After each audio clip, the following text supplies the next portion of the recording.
Hello everyone, this is Shahista Ismail and I'm the founder director of Flomont School as well as the Florida Montessori Center in Bangalore, and I welcome you to our very first episode of Educator Speak.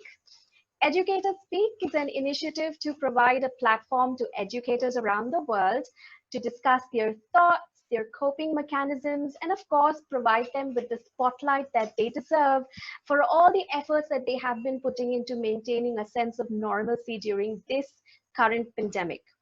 So today I have with me a very special guest who is an education analyst and author as well as a student mentor.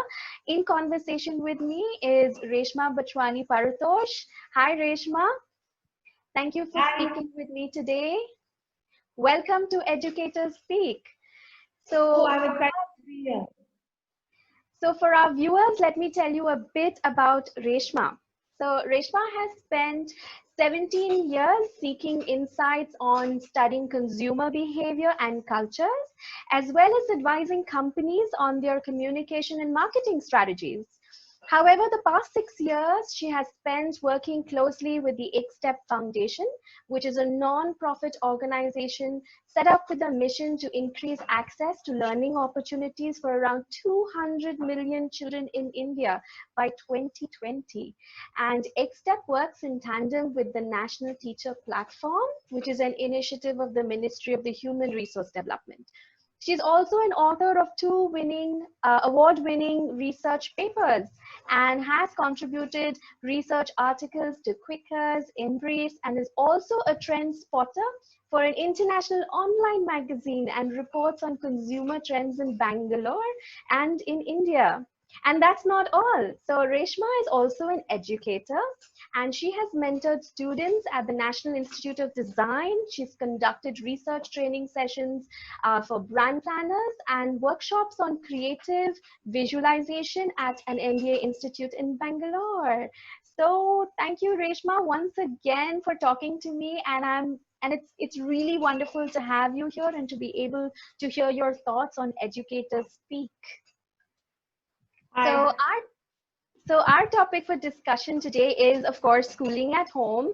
And I want to start by asking you about, what is your opinion regards the same? We have a lot of parents who are currently looking at this option for their little ones. So please let me know your thoughts. What are your thoughts on schooling at home? Okay, so quite a lot of my thoughts on schooling at home per se are based on some research that we did for the client that you mentioned, the Step Foundation. This research was done in March. They commissioned this research to precisely understand how this abrupt school closure has impacted learning for students when they are sitting at home. So we sought opinions from teachers, we sought opinions from parents on the challenges that they're facing. And my views are based on this primary research that we did. And one of the most important things that we discovered during this research is that uh, so far we've underestimated schooling as an institution, because we always had school, right?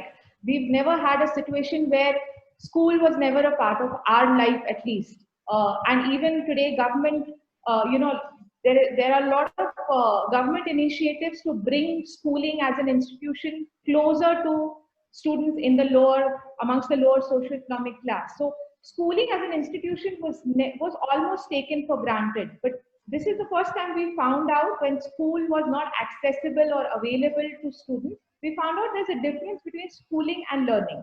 Okay, and uh, learning, and I'd like to state this difference at the beginning of this conversation, because when we're talking about learning, we're only talking about the transaction or information going from an individual to another individual, or from a machine to an individual, like a computer could teach a student.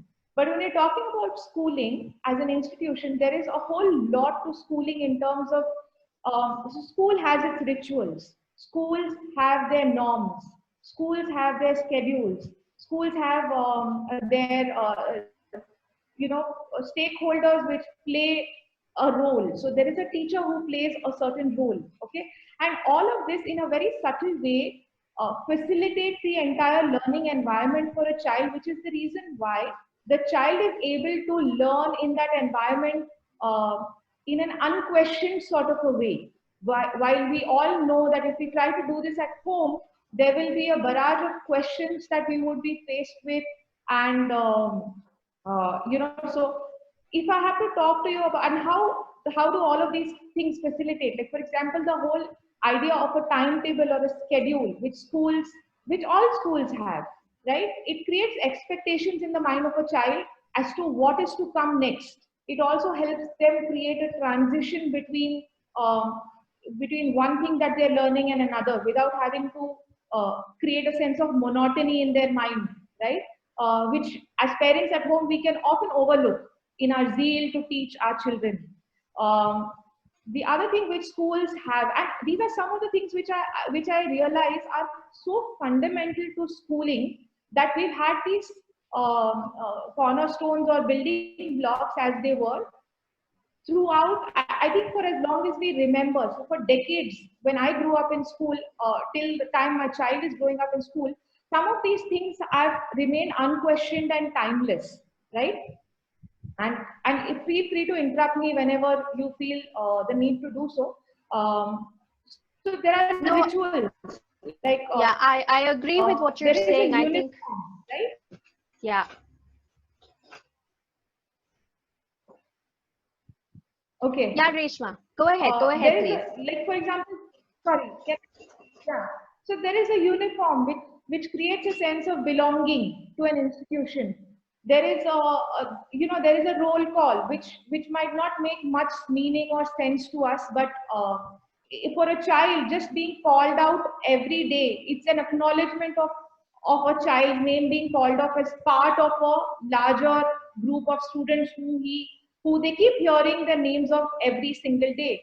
There are norms, okay, in terms of the teacher and how or when she can be interrupted, and so on. Now these have happened. These have got established over years, and as much as we would like to recreate the same at home, I think somewhere we should all acknowledge the fact that it's not possible to recreate the school environment at home um, exactly the same way. Okay, so there is going to be an uphill battle that we are going to face every day when we try to create the same learning environment at home. For example, I'll give you an interesting anecdote from one of the researchers, from the research participants, where this is a school teacher. Okay, so she is well versed with the methods of teaching, and she is trying to teach her child uh, at home. Okay, now she happens to teach lower class children while her child is in the ninth standard. And the child says to her that she knows that there are voiceovers and interesting ways in which the teacher needs to teach the child, and she tries to imitate and do some of that at home, and her child tells her, "Amma, why are you behaving like that?" And he starts laughing on her face. So, which clearly goes to show that in the mind of the child, the role that his mom is playing is very different from the role that his teacher was playing in school, right? So these are some of the aspects why we feel that just creating learning content and transferring it is oversimplifying the issue. That's true. I can't agree with you more. So today, online classes are being frowned upon here in Karnataka, right, as being harmful. So what's your take on online engagement? Okay, so now let's look at. So far, I've tried to make a distinction between schooling and learning. Now I want to try to take it one step further and try to make a distinction between learning and engagement. Okay, and Okay. learning is, if we look at it the way it is being conceived of today by the state government as pre-recorded video content, we're looking at learning from a very transaction point of view. We're looking at the same kind of transaction that one would experience if one would have to buy something from Amazon or Big Basket. I'm sorry to trivialize it, but I can't think of a better example. Okay, because what tends to happen is that since online has, as a medium has really come infiltrated our lives, we tend to also realize that we probably try to borrow lessons from one category and use them in another. Okay, but learning is far more than a transaction, and learning is a social interaction between, and there is a lot that goes on which is unsaid between a teacher and a child, between a child and another child in the classroom. Okay, and I'll give you a few examples to tell you what I'm trying to get at. So um, we one of the things that most educators would be familiar with about learning is that learning can be reinforced by repetition. Would you agree? Absolutely. Right? Now, repetition is something, sorry? Absolutely. I do agree with what you're saying. Right. So, learning can be reinforced through repetition in two ways. One is a direct, you take a direct approach and you ask the child to repeat whatever he's reading or writing or doing 10 times to try and reinforce that in one's mind. And that we all know would eventually start to become boring or difficult for the child because there is a monotony to repetition. But the way the school environment takes care of repetition is uh, there is repetition which happens because of the peer interaction. So the teacher teaching the lesson for the first time is one repetition or one experience of listening to it. Somebody, the teacher asking a question to the child is another, is the second time the child is the learning is getting reinforced. The teacher asking one child a specific aspect is the third time. The child asking the teacher a question back could be the fourth time. The child getting the question wrong could be the fifth time, and so on and so forth. Okay. Now, each time all of this is happening, 20 other children in the classroom are learning. Yeah. Okay, which might not happen when you are learning one-on-one. And this we know from human behavior, from the way we experience things as adults, that self-initiative is a trait which I think it wouldn't be too I wouldn't be too far off the mark to say that initiative is a trait which is found in very few people, right? Most of us depend on another person to take on the responsibility. That is the reason why a lot of, in the pre-COVID days at least, a lot of the online courses which were freely available, we knew that a lot of universities offer these sort of courses freely. How many of us would have done that? And how many of us would have, even if we signed up for a course, completed a course, right? Right. There are two scenarios. We join a gym. There is a certain level of motivation when I have to go and join a gym and work out myself, and there is a much higher level of motivation if there is a personal trainer involved. That's correct. Right. So there are a whole host of reasons for which I think if one has to think of learning in a very passive way, which happens through pre-recorded video content, or just it may not even be video content, it could just be material which is sent back to the child at his or her home. I think that would be, calling that learning would be a shame, because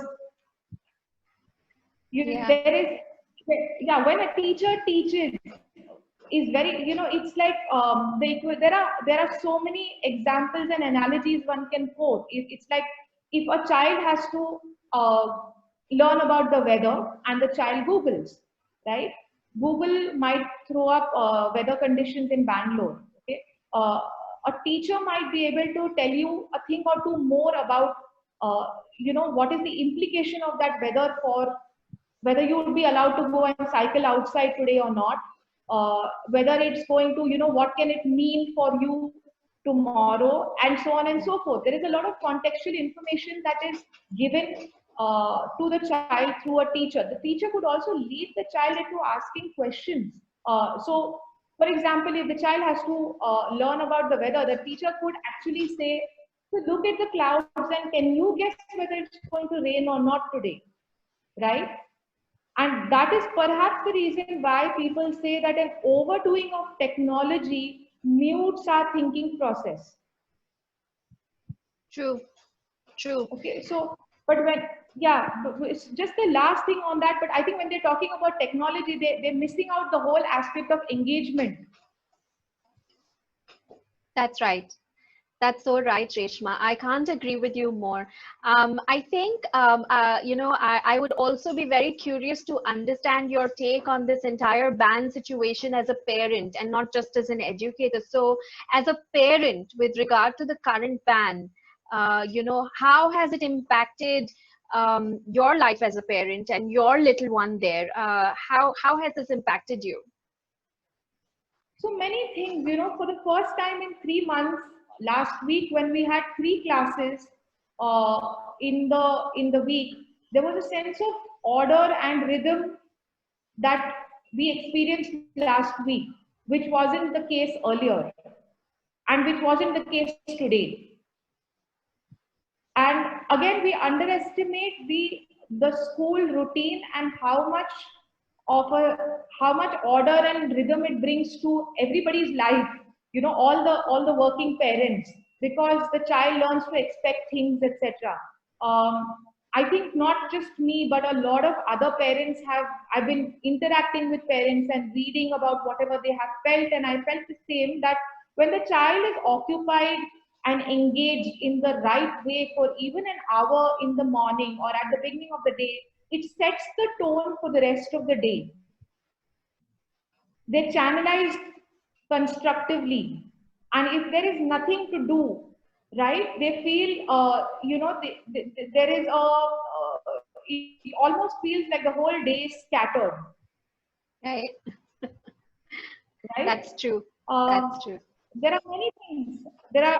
My child woke up this morning and was looking forward to her online class. In fact, on the very first day in all of last week, she's been sitting at her desk wearing her school uniform. Nobody asked her to do that. She did it on her own, right? And today, when she asked about why, so she was looking. So again, nobody told her that today is the day of your school, but she remembers that it's every Tuesday, Thursday, and Friday, and she knows that. So she's looking forward to it. And from a point of view of a child, I think it's very, very random and unfair that one day you might have decide that there is one rule about something, on another day you'll decide something else. It's going to impact the long term enthusiasm that children feel for learning if I think such kind of randomness continues. Yeah, I think that's a very important point that you're making, Reshma. And I think a lot of parents, including myself, I'm a parent of 3 kids. So for me also, I think I completely understand where you're coming from, and the fact that our children, are being ignored in this entire picture, and what they want is really not being considered at this point. So thank you for that. And I think my last question to you today would be, coming with the kind of experience that you are there any tips that you would want to share with our fellow educators, who are listening in right now, with regard to what effective online engagement could look like, and especially for the little ones? So I think when the school and most educators would have to think about how to recreate the school experience for the little ones at home or while they're away from school. And I guess a good starting point might be getting some kind of a sense from the children themselves about what they miss about school or what they like most about school, etc. And one of the things which I've been hearing from at least a few children I've spoken to is they really miss their peer-to-peer interaction, right? So that seems like a good starting point, because there is a very fine line between recreating the school environment in theory or in terms of rules or time, the extent of time that one would want to recreate the school environment for, and to create it in spirit and energy, right? So what I'm trying to recommend here is, or point to the fact is that one doesn't really have to have school from 9 to 3 or 9 to 11 or whatever. The whole experience of school can be created even in 1 hour, given the limitations that we have.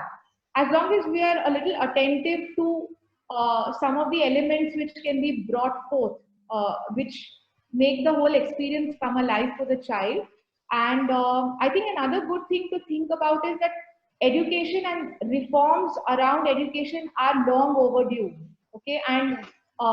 most of the time, I mean, in most countries world over, just before we could see the momentum building for questioning what is it that is the useworthiness of what we are teaching and how we should be able to change that. And I think this would be a good starting point for people who are in positions of power, for people who have access, who can make policies around such things, that what is the useworthiness of what we are teaching our children, of the content. And to that extent, so I read an article which said that MHRD is taking this as an opportunity to not just design education and the schooling system for the pandemic, but it's also planning to use this as a stepping stone to introduce the idea of digital learning for times to come, right?